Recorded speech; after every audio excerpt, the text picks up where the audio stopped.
অর্থ পাচারের অভিযোগে সাকিবের বিরুদ্ধে দুদকের কমিটি গঠন। বিতর্ক আর সাকিব যেন সমার্থক শব্দ। খেলোয়াড়ি জীবনে সাকিবের বিরুদ্ধে নিয়ম ভাঙ্গার মতো অভিযোগের কোনো শেষ ছিল না।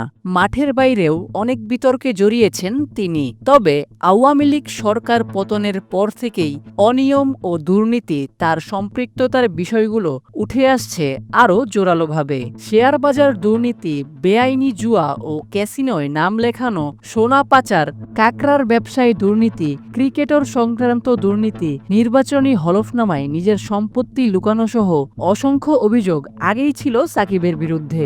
এবার এই তালিকায় যুক্ত হয়েছে অর্থ পাচারের অভিযোগ। বাংলাদেশের সাবেক অধিনায়কের বিরুদ্ধে আসা এই অর্থ পাচার অভিযোগের প্রেক্ষিতে 2 সদস্যর তদন্ত কমিটি গঠন করেছে দুদক। প্রতিবেদনটি ভালো লেগে থাকলে আপনার ফেসবুক টাইমলাইনে শেয়ার করুন এবং খবর রূপান্তর পেজটি ফলো করতে ভুলবেন না। সেই সঙ্গে আমাদের ইউটিউব চ্যানেলটি সাবস্ক্রাইব করে রাখুন। এতক্ষণ খবর রূপান্তরের সাথে থাকার জন্য আপনাদের সবাইকে অসংখ্য ধন্যবাদ।